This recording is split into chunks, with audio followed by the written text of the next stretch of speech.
What's going on there, YouTube, and welcome back to another comic book video. Okay, guys, so we are actually going to continue our coverage over, we are going to begin our coverage over the Destiny of X era of X-Men comics. Now, with that being said, this technically takes place after X Deaths and Lies of Wolverine. Man, the beginning of this video, I'm making a lot of mistakes, but we are going to begin our coverage over the Destiny of X era of X-Men comics. It does pick up after X Lives and Deaths of Wolverine, where this is technically a new fresh start for X-Men comics to say, okay, we done Jonathan Hickman, he's now gone, it's now time for new writers and old writers who are working on X-Men to come together and to technically lead the ship in a new direction. Now, the first storyline we're going to cover is Sabretooth. And the reason why, because guys, remember, at the very beginning of House of X and Power of X, Sabretooth was sent away to the pits of Krakoa. Because remember, at the very beginning of House of X and Power of X, him and Mystique went on a certain mission. Now, when it came to that mission, of course, Sabretooth killed some people. But right when he did that, the Quiet Council, the government body of Krakoa, had made 3 laws. And one of those laws, you cannot kill a human. If you are a mutant and you're from Krakoa, you cannot kill a human. And so they used Sabretooth to be an example. If you break the law, you are sent to the pit. Now, when it came to the pit, it's basically a prison, but at the same time, it's not your usual prison, where technically, once you're down there, your body's in stasis. Like, technically, you are awake, but you're unable to move. You're constantly dreaming, but again, you're unable to wake up. Now, with that being said, over time, in the different eras of X-Men comics, Dawn of X, Reign of X, Trial of X, we have saw different characters being sent to the pit. But the big question is right now, what about Sabretooth? Because he was the first character and we haven't seen or heard about him ever since he was sent to the pit. And so this storyline right here is technically, 1, giving us an update about the character, but 2, also saying he is back on the playing field again. Now, something else to mention is that this entire storyline does take place throughout the entire Krakoa era of X-Men comics, meaning that each chapter takes place in a different point of the X-Men timeline of being a nation. So for example, issue 1 takes place in the early days of Dawn of X. Issue 2 and 3 takes place in the early days of Reign of X and continues on like that up to the present moment of X-Men comics. But let's go ahead and get into Sabretooth 5-part mini series. And so getting into the opening pages of Sabretooth number 1, we actually do see Sabretooth right now being free. Now this right here is clearly not real. And the reason why, because we learned back in House of X and Power of X that Charles Xavier told Sabretooth, there is no way you're going to get out of the pit anytime soon. Like, technically, we're going to use you as an example and you're going to be down there for a very long time. And with you being down there for a very long time, don't expect to get out of there anytime soon, like a week or 2 or a month. Like, technically, you're going to be down there forever because we're using you as an example. Now, with that being said, of course, in the opening pages of this book, Sabretooth is free. And that tells you right off the bat, this has to be fake. But on top of that, the X-Men arrive. Now, when the X-Men arrive, it seems like they're here to actually capture Sabretooth, that somehow he was able to escape the pit. But the question is then, how could he escape the pit? That right there is very alarming. Either way though, you have Jean Grey use her powers on Sabretooth to shut down his mind. Now when she does that, of course, the X-Men believe that they should be able to bring him back in. But the problem is though, Sabretooth's mind has been touched so many times by psychics that he knows how to defend his mind against psychics. And so even though Jean Grey is a powerful mutant, apparently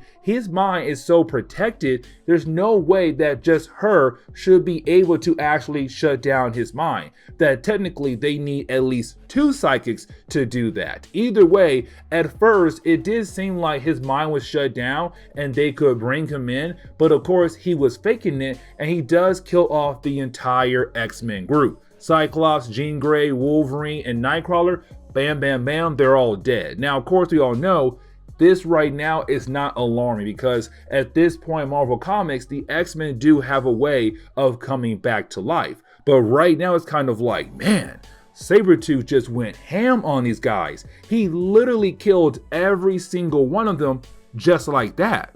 And so that is the moment where we actually do pick up right now with Sabretooth inside some kind of interrogation room. Now, with them being inside this interrogation room, it's kind of like, okay, how did the X-Men were able to capture him? Because we saw him kill off the 5.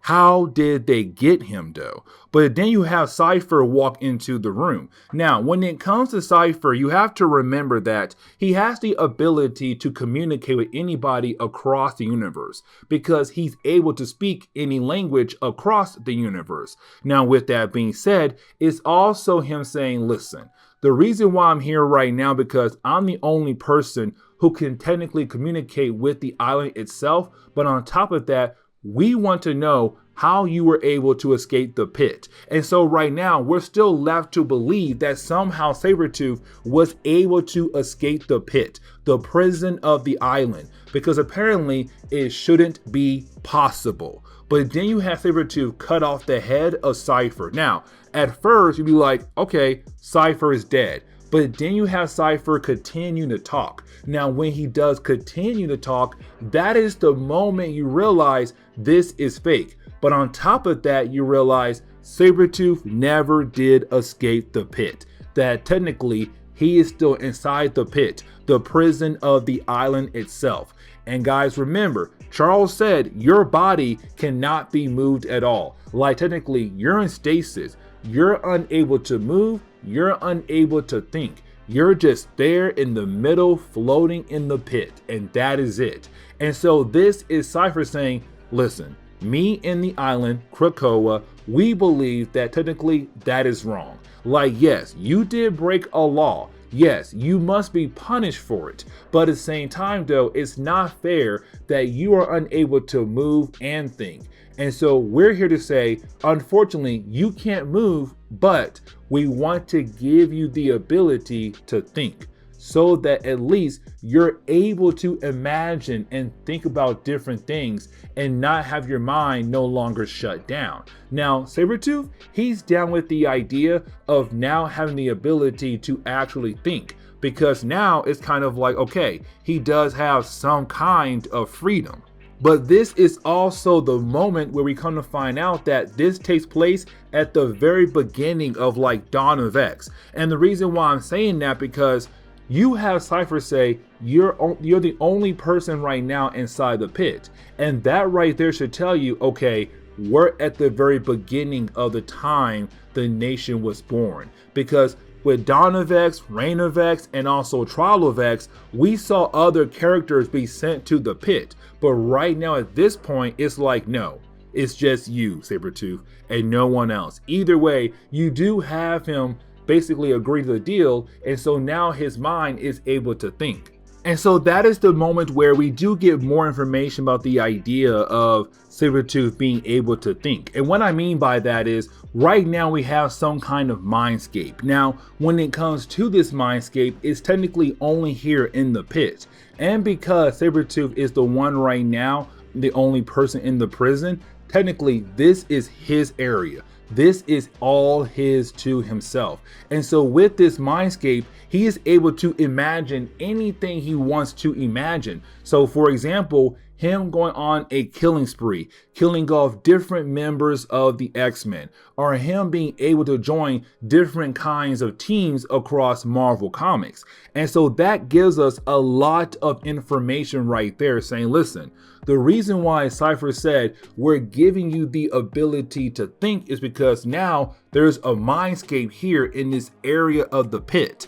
It was made by Krakoa, but now you are technically the person able to run the mindscape. Now, this is going to make everything else very important for the storyline down the road. But for right now we know what Cypher meant saying you're now able to think. Here is the mindscape to you to use. Now, that is the moment where you do see Sabretooth actually create some kind of council in this mindscape. Now, when it comes to this council, it's just different versions of himself. So for example, there is a gentleman version of himself, a beast version of himself, and also a young boy version of himself as well. And they make up the Pharaoh Council of this council in this mindscape. Now, it's really more Sabretooth right now trying to say like this whole council is technically the government body of this mindscape, because technically right now he's the only person here in this mindscape. He's the only person right now in the pit. Nobody else right now is inside the pit at the moment. Either way right now, you do have this council right now kind of saying, you know what? Because we are the rulers of this mindscape, let's begin to imagine even more crazier things. And so it begins the process of Sabretooth being able to imagine even more bigger things, not really more as lower level things like killing off the X-Men or, killing off Magneto. It's now him being able to imagine different kinds of scenarios or big, huge moments in Marvel's history or actually history itself. And so it's him saying, you know what? This is me being able to control this mindscape and technically make it my own kind of hell, or in his case, his own kind of heaven. And so he's actually enjoying this mindscape very, very much.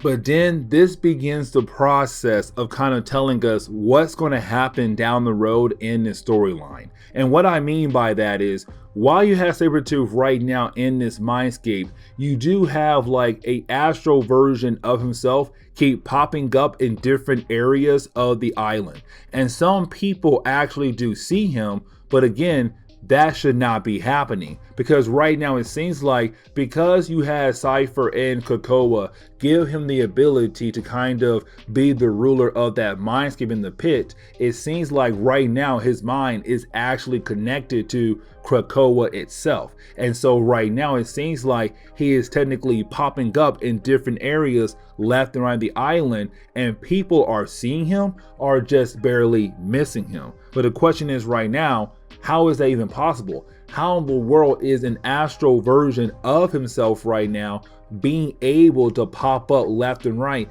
in different areas of the island? Now, that is the moment where we do see that some time has passed by. Now, the way we actually find out that some time has passed by is with the idea that Sabretooth has been using the mindscape so much that basically right now it looks like hell, his version of hell. That technically right now Sabretooth is the devil of this mindscape. And matter of fact, if anybody else comes to the pit and their mind comes into the mindscape, they're screwed, because right now Sabretooth was able to dominate the mindscape into his own control. And so meaning that when a new mind comes in, unfortunately, they'll have no control over the mindscape at all. Either way, that is the moment where we do see that some prisoners are now coming into the pit. Now, that's why I said some time has passed by, because remember, we did see some characters in Reign of X, Dawn of X, and Trial of X be sent to the pit. But right now we're finding out before any of those other characters like Toad or Orphan Maker or the Nanny, there are 5 other mutants who were sent to the pit. And of course, those 5 had just technically entered Sabretooth's hell. And these characters are Necra, Madison Jeffries, Oya, Melter, and Third Eye. These 5 characters had just technically walked into hell. Hell that's being ruled right now by Sabretooth, and he plans to torture them. And so as we jump into the second chapter of the storyline, we actually do pick up right now in the past. Now, when I say the past, I really mean right before the 5 mutants were sent to the pit. Now, with that being said, it's also kind of showing us that when it comes to the island, you have 2 judges, Charles Xavier and Magneto, which honestly I feel like that's incorrect. And what I mean by that is I feel like the Quiet Council is the judge of the island. Like technically they are the judges of the island, meaning that Charles and Magneto just can't decide things on their own. And matter of fact, Inferno showed that technically they can no longer hide things from the rest of the Quiet Council, because if they do that, it's going to lead to more problems down the road. Either way, right now, you have Charles saying the 5 mutants are right now being sent to the pit for breaking different laws that were made for the nation of mutants. Now, here's the problem though, because you have Cypher very upset with the idea of the pit becoming a prison, because Charles told Cypher in the island that the pit will not be a prison at all, that Sabretooth is just going to be an example, and that should keep the rest of the mutants in line. But the problem is though, these 5 mutants also broke different laws that were made by the Quiet Council. And so right now it's Charles saying, nope, they gotta go as well. They broke the laws and they got to do the time. So go ahead and send them to the pit. But this is Cypher and technically Krakoa showing signs that they're very upset with the idea that there's going to be a prison right now on the island. And so getting back to where we left off at the end of the first chapter, you now have the 5 right now in the mindscape, meaning that their bodies are in the pit, but their minds have entered inside the mindscape, which technically right now is hell, because Sabretooth is the devil of this area, because he's the only one who knows that this is a mindscape. But on top of that, he knows how it works. And so he's using this mindscape as a way to be a hell, to be the devil of this area and use it against the new 5 mutants. And so right now they're freaking out because they were just told by Charles Xavier, hey, your bodies and minds are going to be in stasis basically. Like you're going to go to the pit, your body can't move, you're unable to think. But in reality, their minds have entered inside the mindscape. And so right now they're freaking out, which honestly, they have the right to freak out, but at the same time, it's Sabretooth using the mindscape as a way to torture these people. Now, that is the moment where you do have GoldenEye realize something is off about this area. Like something's off about where they are right now. And he says, Sabretooth, can you please tell the rest of them what in the world is going on? Now, Sabretooth's like, no, I'm not going to do that. But you didn't have GoldenEye say, don't worry, I'll show them. I am going to explain the pit to you guys, the other 4 new mutants of the mindscape of the pit. And so that is the moment where you do have GoldenEye show everyone that technically right now they're inside the pit, but their bodies are just floating mid-air inside the pit, but their minds have entered some kind of mindscape. And so with that being said, he's all like, listen, right now, what we're seeing and what we're feeling is all an illusion. And technically, because he has been here for so long, Sabretooth, he knows how the mindscape works. He knows how to play with it. Now, that is also the moment where we actually see GoldenEye doing the same thing we saw earlier when it came to Sabretooth. Because remember, earlier Sabretooth was able to kind of send out astral forms of himself across the island. And so right now it's GoldenEye sending an astral form of himself to one particular character that he believes that could actually help them escape the pit. And that character right now is Mole. Now, Mole's been around since, I want to say, X Factor number 51 back in the 1990s. And he was part of the Morlocks. And the Morlocks used to live in the sewers of New York City. But then you had Sabretooth technically go down there to massacre the entire Morlocks. Now, he didn't kill all of them, but he did kill most of them. And Mole was one of the few that was able to get away, but he barely got away from Sabretooth. And so, of course, there's a connection between him and Sabretooth right then and there. But either way, it's GoldenEye saying, even though you do have a past with Sabretooth, and yes, he almost did kill you, and he did kill a lot of your friends, I need your help to escape here. And there are other people like me who are down here as well that need to escape. And Mole, I feel like you should be able to actually help us escape this hellhole. And so the next few pages kind of give us a small recap of the life of Mole, but on Krakoa, to say, how was he living when it comes to being part of this new mutant nation? Now, this is actually very important. And the reason why, because when it comes to the character of Mole, he's technically just been around. And what I mean by that is he does pop up every once in a while in the X-Men comic, but never really anything important. Just like, oh, here's Mole, and now he's gone.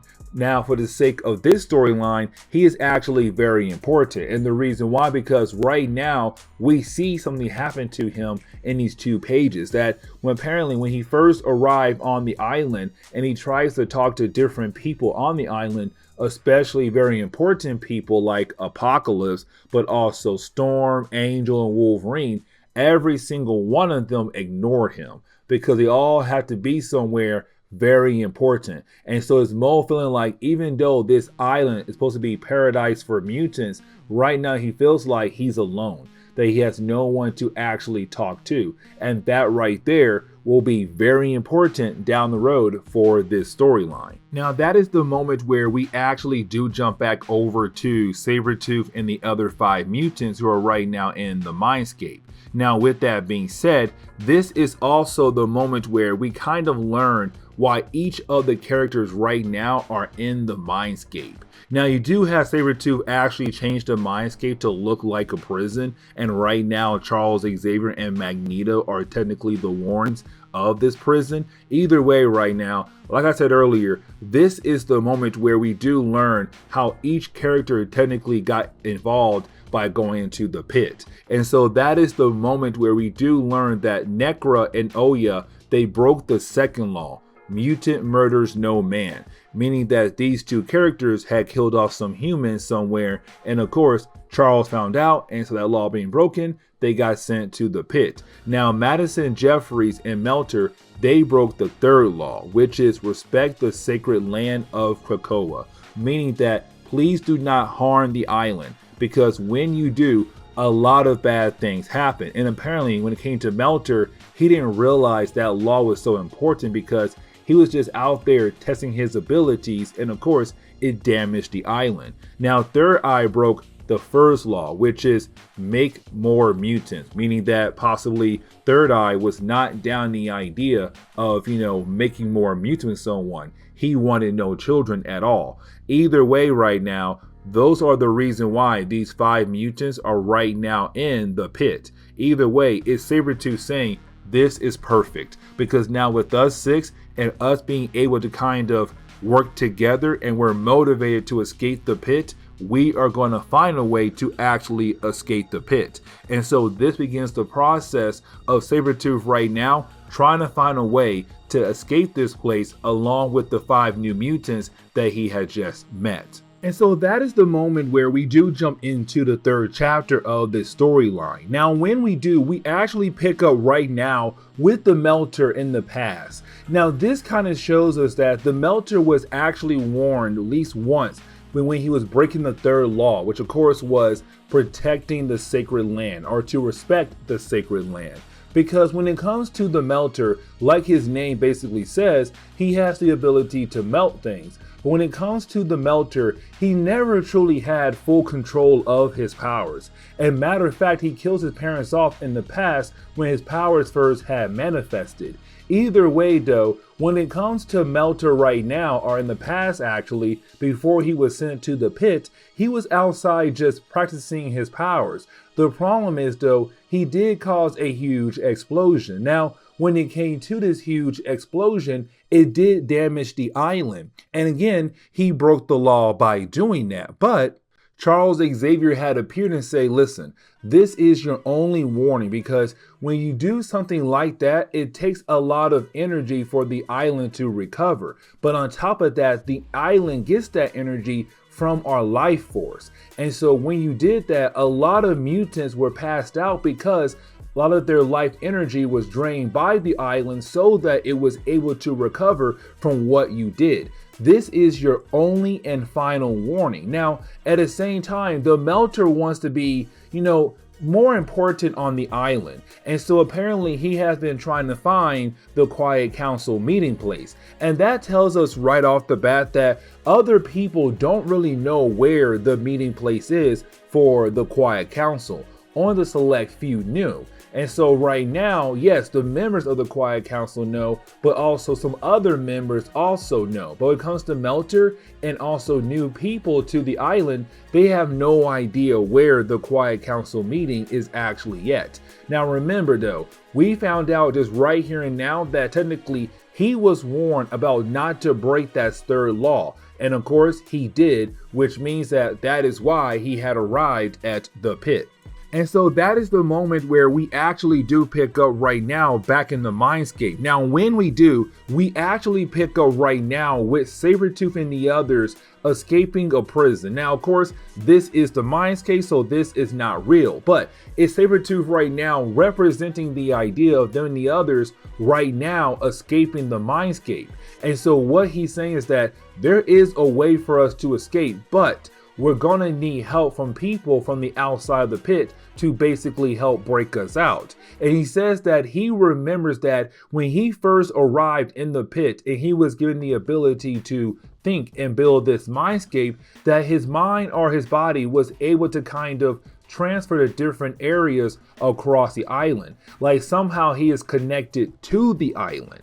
And so right now he's saying, there are different parts of me across the island, astral forms, and sometimes I took actual forms with trees and branches. And so he's saying that if we're able to do that with other material on the island, we could possibly reach out to people to help us break out. But at the same time, it shows that Sabretooth is somehow beginning to connect literally to the island, because he says he remembers a bunch of tree branches turning into him to give the shape of his body. And on top of that, other versions of his astral form appeared across the island.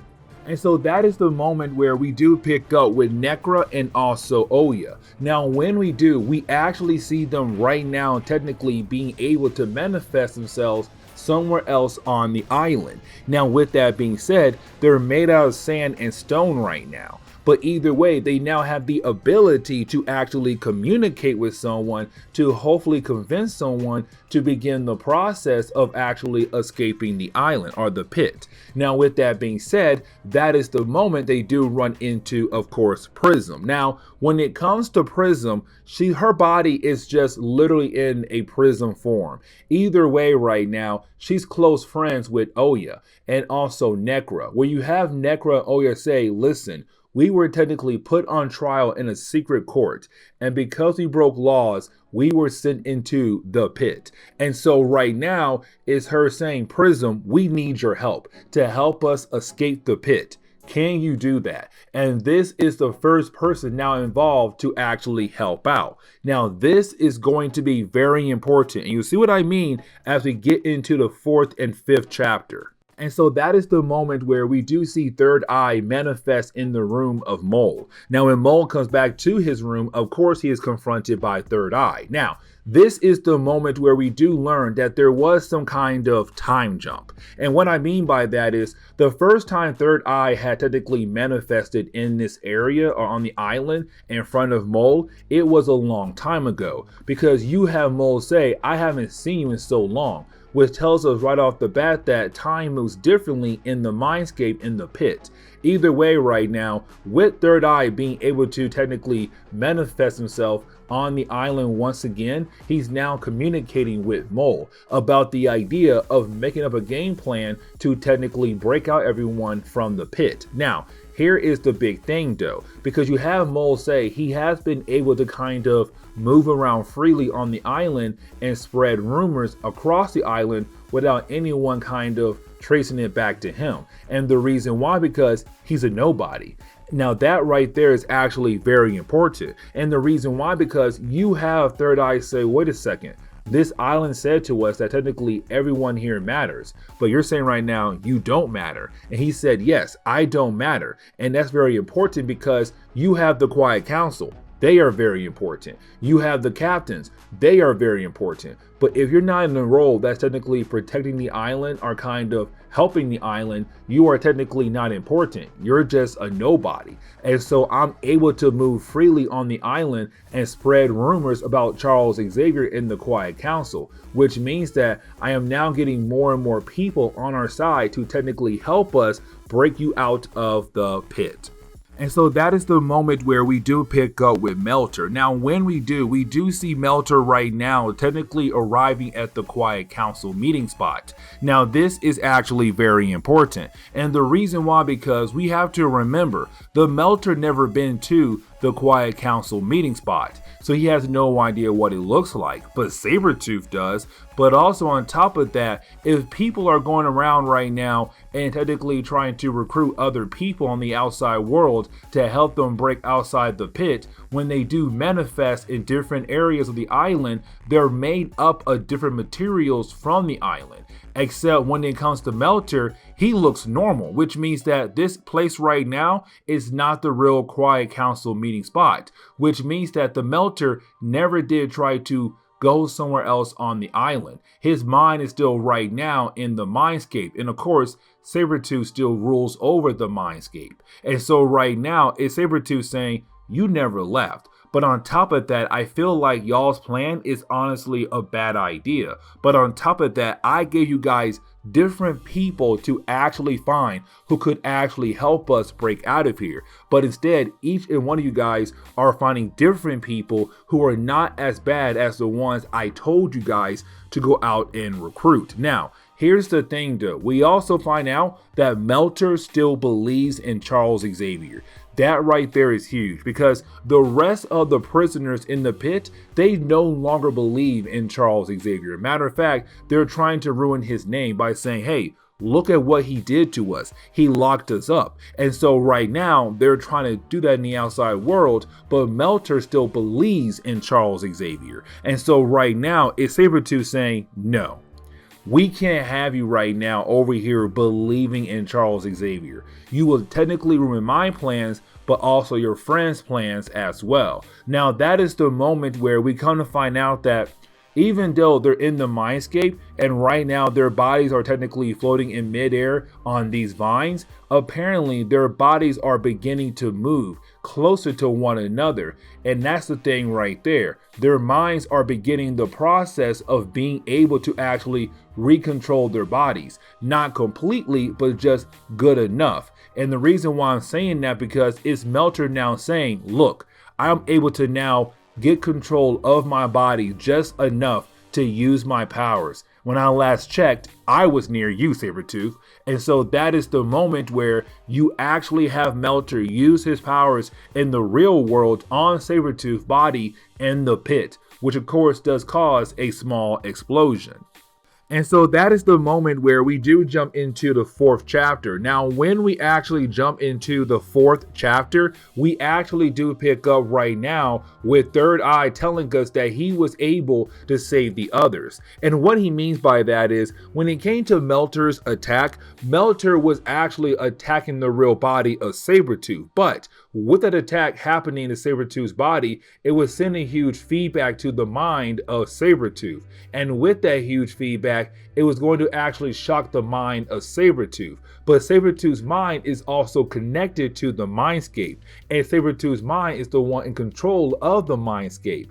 And now the others' minds, they're also connected to the mindscape. And so when Sabretooth's body get that feedback, it was going to shock his mind, but shock theirs as well. And of course, if they got shocked, they would have died because Sabretooth has a healing factor. Now, with that being said, Third Eye was able to kind of move their minds into the astral plane just temporarily to kind of save their lives, but then put the minds back in their bodies. Now, with that being said, you then have Third Eye say, let me check up on topside to see what's happening with the rest of the island. And when he does, he finds Jean Grey right now working on Wolverine, because that tells us At this point in the story, it takes place where X's lives and deaths of Wolverine is actually happening, which also means that right now they're distracted, which means right now this is the perfect chance for them to actually break out, because Charles Xavier and Jean Grey are trying to help Wolverine fight against Omega Red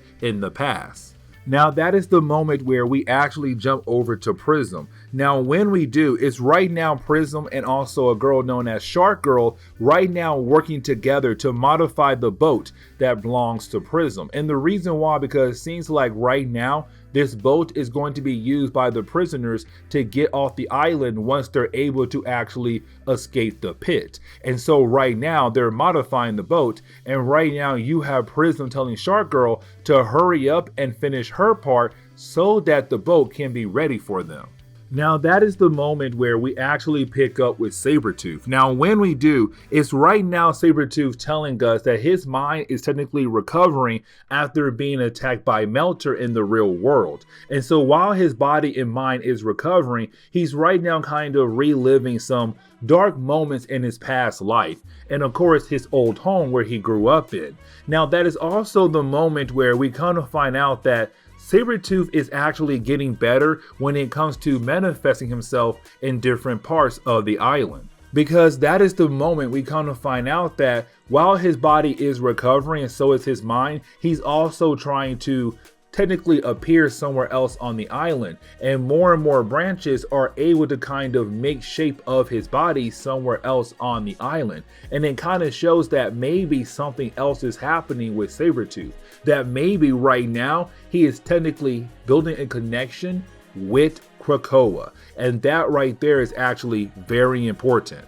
And so that is the moment where we actually do pick up with Mole. Now when we do, we see Mole right now meeting up with Magma. Now Magma is actually a very important character for this storyline, and the reason why, because when it comes to Magma, she has the ability to kind of control Magma. Not kinda, she can. But the thing is though, Magma is underground, and so a lot of times when she tries to bring Magma out of the ground, she does cause small earthquakes in her area. And so right now it seems like they're trying to use her as a way to cause an earthquake to kind of break the pit open, to give the prisoners a way out of the pit.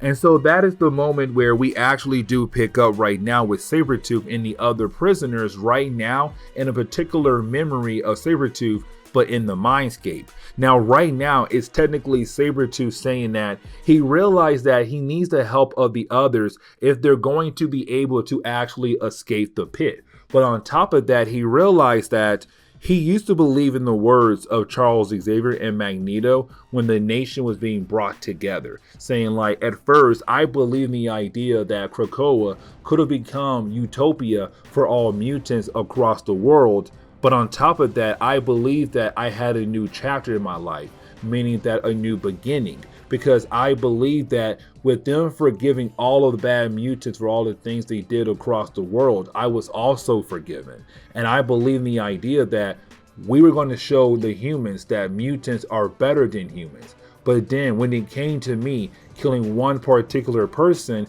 they threw me away like nothing.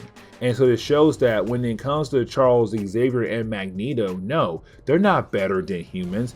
Technically, they're just as bad as them. And so now it's Sabretooth saying, listen, I need your guys' help, and I'm even more motivated to show that we'll be able to break out of the pit, but to also ruin the name of Charles Xavier. And so that is the moment where we actually do pick up right now with Sabretooth having another conversation with Cypher. Now, this conversation is actually very important. And the reason why, because it's right now Sabretooth telling Cypher, hey man, listen, I got a new deal for you. And that deal right now is to let me out of the pit. And the reason why, because word is spreading across the island right now that you guys technically have built a prison on the island, that you guys are sending mutants away for breaking certain laws. And of course, two of those laws, really one of those laws, is ridiculous. The idea to lock someone up because they don't want to have any children. That is ridiculous right there. But on top of that, word is spreading that there is a prison here on the island. And that right there is not okay with the idea that y'all been trying to sell that this island is utopia for mutants. But in reality, it's not. And so right now you have two options. Let me go or get ready for a lot of mutants begin to question you and the rest of the Quiet Council. And that is the moment we see that Krakoa and Cypher had technically released Sabretooth back in the world. And so that is the moment where we jump into the 5th chapter. Now with Sabretooth being free, it's right now Sabretooth technically at the moment right now using the plans of the others to get away from the island. Yes, you heard that right. He's being a traitor because what he's did was that because in the mindscape, their minds were all connected to one another, he was able to access their minds. And with him being able to access their minds, he knew what they were planning to do. Every single step of their plan. And even though they were going to bring him along, he's kind of like, nah, forget y'all. This is all about me, Sabretooth. And so right now, it's Sabretooth saying, yeah, I betrayed them. Yes, I hope the magma would use a volcanic eruption to kind of open the path for me to get out of here. Yes, I'm going to use the boat that was left behind by Prism as a way to leave the island. I'm going to use every single step that the others had used to build their plan up to basically get away, while the others are technically still left behind in the pit. But that is the moment where he's stopped by Mystique and Destiny. Now, for Sabretooth fans out there, you might be a little bit ticked off right now. And the reason why, because is Sabretooth not being able to actually defeat Mystique. Something I feel like he should be able to do so easily, but apparently he cannot. Apparently she's just a great fighter to the point where Sabretooth is unable to actually defeat her and she's able to stop him. Now once she does stop him, well, that is the moment where you have Destiny tell Mystique, let him go. Just like that, let him go. Now Mystique's kind of confused, like, what do you mean let him go? Like, no, we have to stop him. Like, technically he belongs in the pit, but she says no, because he is going to be very important down the road. And so you have Mystique listen to her wife and say, fine, you know what? If you say so, I am going to let him leave.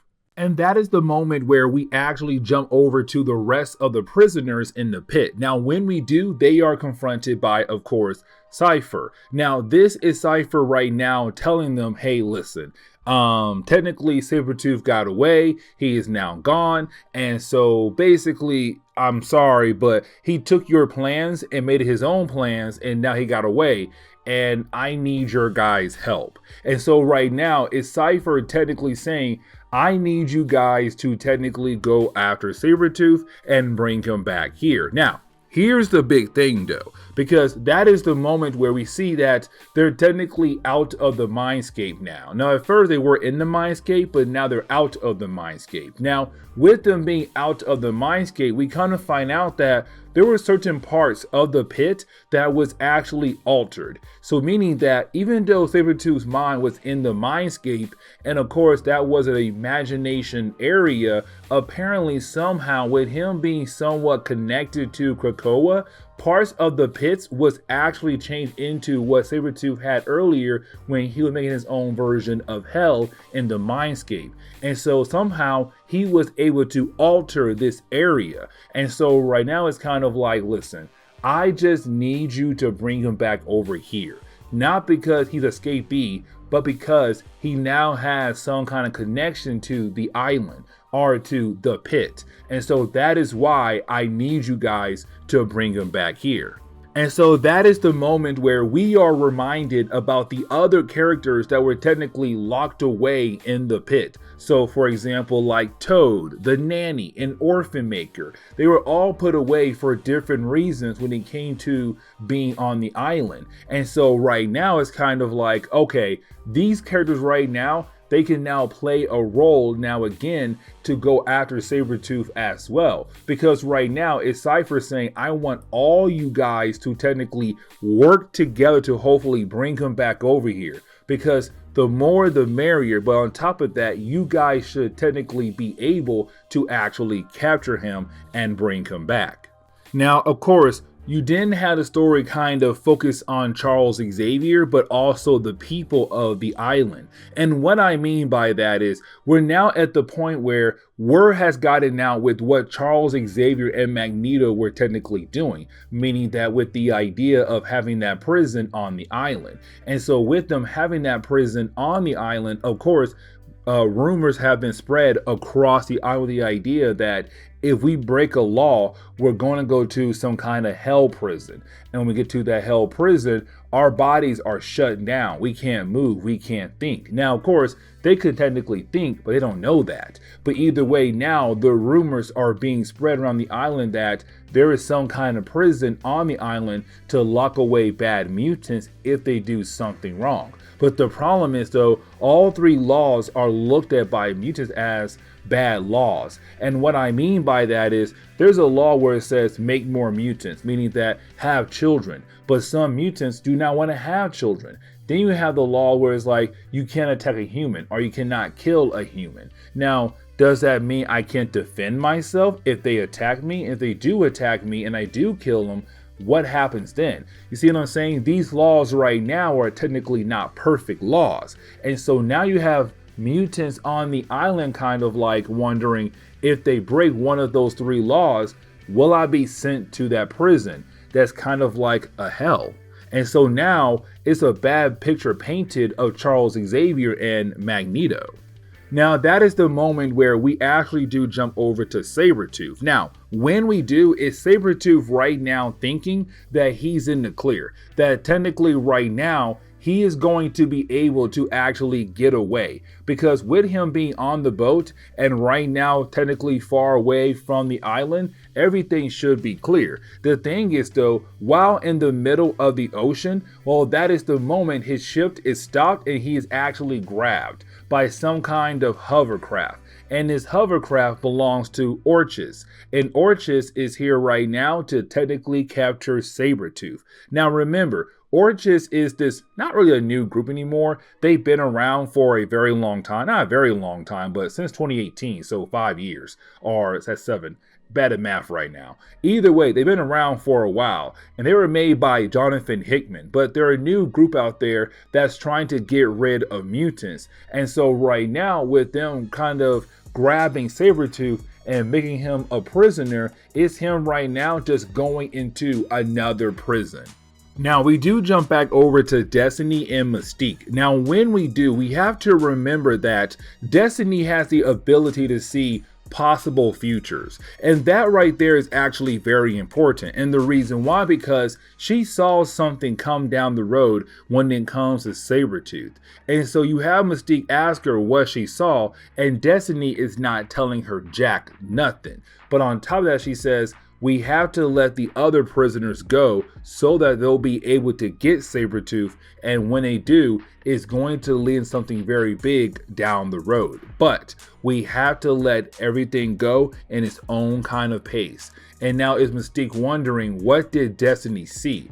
But then to close off this video, we do see Sabretooth right now in some kind of space prison, not space prison, but some kind of prison in the middle of the air. And right now he's calling out to all the prisoners in this prison to come and help him. And so now it seems like we're going to have a huge new superhero team or some kind of bad guy team being led by Sabretooth. And of course, we'll find out when we cover Sabretooth in the Exiles. But this is where we are going to end today's comic book video. So please leave me a like down below and subscribe. But guys, I'll see y'all next time. Later.